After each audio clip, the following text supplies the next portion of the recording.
प्रिय विद्यार्थियों, हिंदी क्लासेज में आपका स्वागत है। हमारा विषय है सर्वनाम। आज हम सर्वनाम का दूसरा और तीसरा भेद पढ़ेंगे। सर्वनाम का दूसरा भेद है निश्चयवाचक सर्वनाम और तीसरा भेद है अनिश्चयवाचक सर्वनाम। सबसे पहले हम सर्वनाम का दूसरा भेद पढ़ेंगे, निश्चयवाचक सर्वनाम। सबसे पहले हम ये जानेंगे कि निश्चयवाचक सर्वनाम होता क्या है, निश्चयवाचक सर्वनाम कहते किसे हैं। तो यहाँ पर निश्चयवाचक सर्वनाम की परिभाषा है, वे सर्वनाम जो पास अथवा दूर की किसी निश्चित वस्तु की ओर संकेत करते हैं उन्हें निश्चयवाचक सर्वनाम कहते हैं। जैसे यह, ये, वह, वे, ये निश्चयवाचक सर्वनाम है। यहाँ कुछ उदाहरणों द्वारा निश्चयवाचक सर्वनाम समझाया गया है। यह मेरी पुस्तक है, यह मेरी पुस्तक है। हमने परिभाषा में पढ़ा था, वे सर्वनाम जो पास अथवा दूर की किसी निश्चित वस्तु की ओर संकेत करते हैं उन्हें निश्चयवाचक सर्वनाम कहते हैं। तो यह मेरी पुस्तक है, यह पुस्तक है, ये निश्चित है। यह पुस्तक है, ये निश्चित है, पर ये ज़्यादा दूर नहीं है, पास में है। तो ये सर्वनाम है, ये पास में जो पुस्तक स्थित है ये उसकी ओर संकेत कर रहा है। तो यह पुस्तक, यह मेरी पुस्तक है, यह मेरी पुस्तक है। तो यह सर्वनाम ये पास में स्थित जो पुस्तक है उसकी ओर संकेत कर रहा है। तो इस तरीके से यह मेरी पुस्तक है, ये वाक्य है, वो निश्चयवाचक सर्वनाम का उदाहरण है। आप हमेशा ये नहीं याद रखना, ये निश्चयवाचक सर्वनाम है। यदि ये किसी वाक्य में आपको देखने को मिल रहे हैं तो आप अंदाज़ा लगा लीजिए कि ये निश्चयवाचक सर्वनाम है।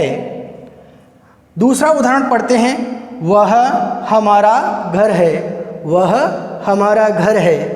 तो ये वह हमारा घर है, तो ये घर है जो कुछ दूरी पर है, कुछ दूरी पर है, ज़्यादा ये नज़दीक या पास नहीं है, तो कुछ दूरी पर है। तो वह हमारा घर है, ये वह निश्चयवाचक सर्वनाम है।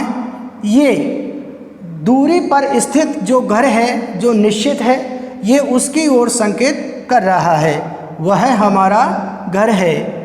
तो ये वह सर्वनाम है, ये निश्चित जो वस्तु है, जो संज्ञा है घर, ये उसकी ओर संकेत कर रहा है। इसलिए वह हमारा घर है, ये वाक्य निश्चयवाचक सर्वनाम का उदाहरण है। इसी तरीके से हम तीसरा उदाहरण पढ़ते हैं, वे हमारे खेत हैं, वे हमारे खेत हैं।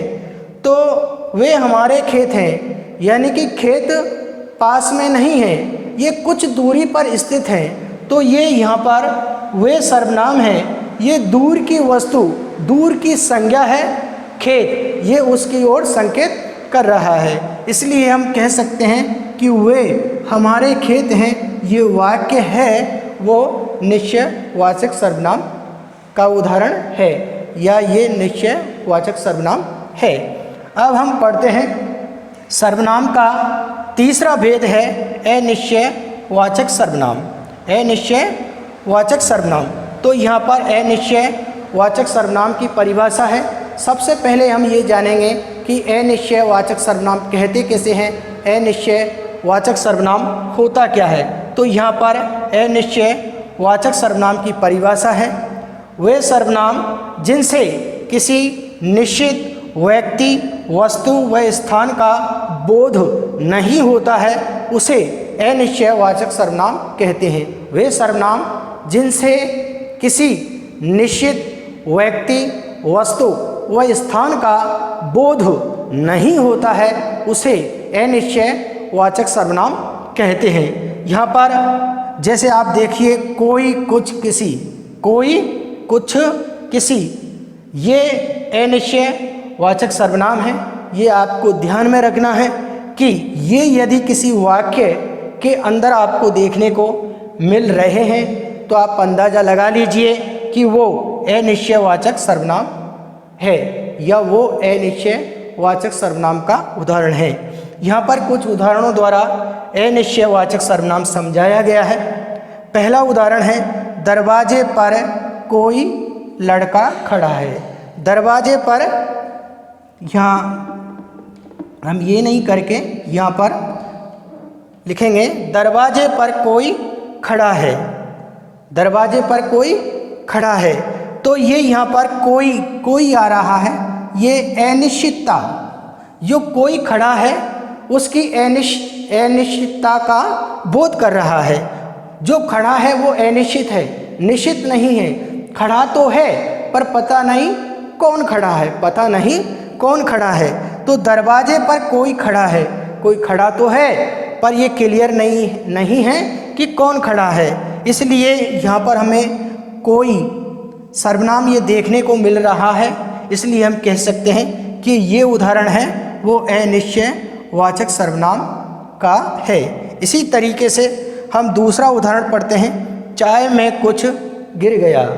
चाय में कुछ गिर गया, तो चाय में कुछ गिर गया, तो यहाँ कुछ है, ये कुछ यहाँ पर अनिश्चित मात्रा का, अनिश्चितता का बोध हो रहा है।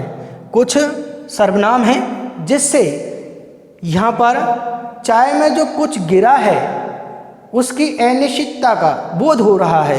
वो निश्चित नहीं है कि गिरा क्या है, पर इतना ज़रूर पता है कि चाय में कुछ गिर गया। गिर तो गया पर पता नहीं क्या गिरा है, इसलिए यहाँ पर अनिश्चितता का बोध हो रहा है। इसलिए हम कह सकते हैं कि चाय में कुछ गिर गया, ये वाक्य है वो अनिश्चयवाचक सर्वनाम है, क्योंकि यहाँ पर निश्चित नहीं है कि चाय में क्या गिरा है। इसी तरीके से हम तीसरा उदाहरण ले सकते हैं कि जैसे किसी का रूमाल गुम गया, किसी का रूमाल गुम गया या किसी का रूमाल खो गया।